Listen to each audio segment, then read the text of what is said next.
Are Gorgers any good in patch 5.0? The more pertinent question is, are they any good without playing Skrag the Slaughterer? Yes, they're plenty good. They have some glassy elements, but they stalk and they bring the cannon, and they're a good unit for munching on glass cannon opponents generally. Let's hunger for knowledge, and dig right in. Recruited for 1000 gold and 250 upkeep, and taking 2 turns to recruit by default from the Beast Cave building available in even normal settlements. Gorgers and Ultra come with 12 entities and 7,848 health between them for 654 each. Armor is only 15, leadership is 100 and unbreakable. Speed is 54, charge speed 85, normal for Ogres. Melee attack begins at 44 with an attack interval of 3.2, extremely low downtime but no doubt with a bunch of longer animations. Splash target size is medium, so normal cavalry and below, and max targets damaged by splash is 4. This matters due to the lower number of entities, but the unit will still have a tendency to drown if trapped in melee with a high entity unit of infantry or a generalized blob. Melee defense starts at 28 or Noblar level. Weapon strength is given as 100, split between 30 base and 70 armor piercing, with a bonus versus infantry of 20. 20 is something you are very unlikely to find in this game short of chariots. This is a huge bonus to an already healthy rank 0 starting number, and 20% more weapon strength against infantry, 70% of that armor piercing, gimme. Charge bonus is 42, which is only a little better than Ogre Bulls, and mass is 1500, which is not the heaviest for an Ogre, but far from light. This is considered a subspecies. The unit is Siege Attacker, Wall Breaker, Causes Fear, counts as a Gorger for Skrag issues, and has Stalk, Vanguard Deployment, and Frenzy.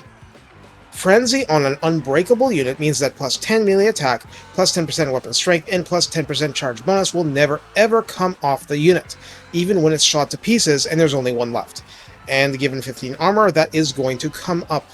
I said saber tusks are often like guided missiles. This is fire and forget. They'll fight to the death quite literally and unsupported, that death will come, but they'll resist with all their might. Before moving on, I had to think of it and look back and squint at the stat card, but where is Ogre Charge? It's not here!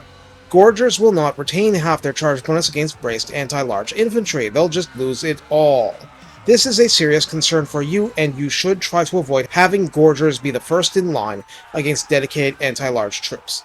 Well, anti-large troops in general is an issue, so just be aware of that. In the redline skills, Beasts of the Mountain affects Gorgers adding up to plus 12 armor and plus 12 flat charge bonus.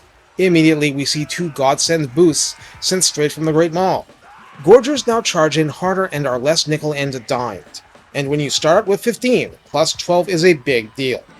However, it's Ravenous Fighters that boost rank 7 Gorgers, granting melee attack plus 7, weapon strength plus 10%, and even missile resistance 15%, and on a unit with stock to begin with, this is truly ridiculous in the best way.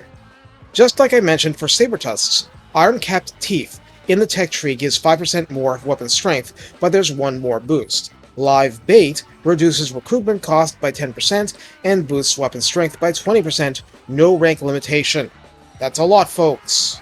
So that's plus 25% weapon strength available with 0 rank chevrons, plus 35% possible for rank 7 with an appropriate lord. Oh my. And then the bonus versus infantry. So how do we use Gorgers? That's the thing, there's a lot of potential uses, but the issue is having Gorgers survive enough of them. Even compared to regular Ogres, these are living battering rams that shred infantry, well, in actual melee combat. But what about cavalry? 54 melee attack and up with armor piercing is enough to destroy lots of cavalry in the game. They just tend to fight back. Cavalry often frustrate your efforts to flank, but that's where Sabertusk packs from the same building can come in and help you, or hunters direct enemy charges while Gorgers charge in from the flank. Hitting the back lines often means skirmishing troops more able to hurt you than many frontline infantry troops. On the other hand, demolishing artillery before bouncing to the nearest gutter runner unit can result in lots of easy snaps. You're going to take losses, it's part of the deal, but if you end up with Gorgers slamming into the back of the battle line after taking care of other problems, chances are it will be a complete rout in all senses. Gorgers kind of beg for magical support if you have it, and if not, you'll just have to deal with it. But I've sacrificed a couple of units to pin Tamarcon on his Toad Dragon in place for about 1,000 Noblar Trapper entities to fire into him. Inefficient? Yes. Effective? Eventually, but also yes. Stock and Frenzy are nice, but Unbreakable on Ogres can be nuts. I understand the tabletop rules didn't really work in favor of stalking units like this, but in Total War that is not so.